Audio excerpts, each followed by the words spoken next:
It's not morally acceptable, and we all need to take responsibility and act. But why not call on Vladimir Putin to lift the blockade? Well, what we need to do is to think of how we collectively, each of us can do something. Europe seems to be looking at a looming energy crisis for the remainder of the year. It looks like this is going to mean that Europe has to rely further on coal-fired power, which obviously has an impact on its climate targets. Where does Oxfam stand on that particular situation? Yeah, so we're concerned that the effects of this shock and other shocks, instead of making us go faster into alternative and renewable energy, is in the immediate, possibly compounding the possible impacts of climate change. But if there's a choice between resurrecting coal power in Europe or not having enough power, which should be chosen? These are all very difficult choices, but we need to understand what the big crisis is the climate crisis, and this is a crisis that it puts a whole of humanity at risk, as we know, and so any choice that we make now, we need to consider the long-term consequences. European leaders see Russia's move to halt gas supplies to Poland and Bulgaria because they won't pay in rubles as aggressive. It comes as no surprise that the Kremlin uses fossil fuels to try to blackmail us. This is something the European Commission has been preparing for in close coordination and solidarity with member states and international partners. Our response will be immediate, united and coordinated. Moscow says countries can still pay for gas imports in euros or dollars, but only if they open Russian bank accounts, which then convert the currency and make the final payment. It's thought some countries have already done so. But Bulgaria, which gets the vast majority of its gas supplies from Gazprom, is not one of them. We will not succumb to such a racket. Bulgaria is reviewing all agreements with Gazprom, including the agreement on gas transit through Bulgaria, because one-sided blackmail is not acceptable. The Polish president has promised to take legal action, but the Prime Minister is insisting there's no immediate threat, saying storage facilities are three-quarters full, higher than in most of Europe. As I've emphasised many times, Poland had previously prepared to diversify supplies and obtain gas from various sources.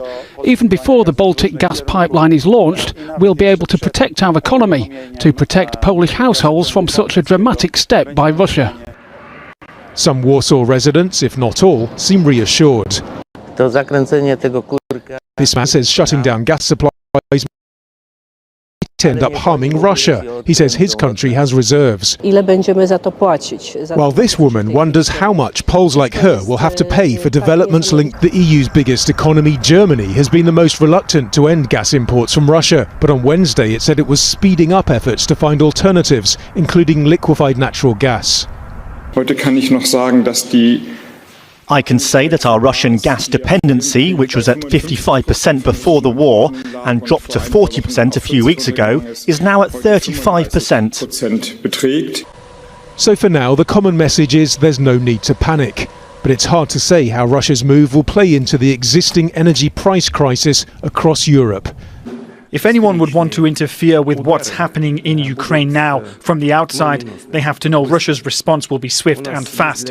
We have all sorts of tools that the West cannot obtain, and we will not boast of our weapons, but we will use them if need be, and I want everyone to know that. Vladimir Putin, as we just heard, had a very strong and stern warning for those countries that are assisting Ukraine in the fight against the Russian troops. He said that they're basically fair game for the Russians, and that this is a fight between Russia and Ukraine, and that the third countries that are getting involved really have no right to do so, and that he feels that he will be forced to make a decision as to whether or not to use all the tools that are at his disposal to ensure a victory for the Russian military. Now, Vladimir Putin was also speaking quite a bit about the objectives that he set out for his legislative officials about ensuring that Russia Russia's economy stays intact.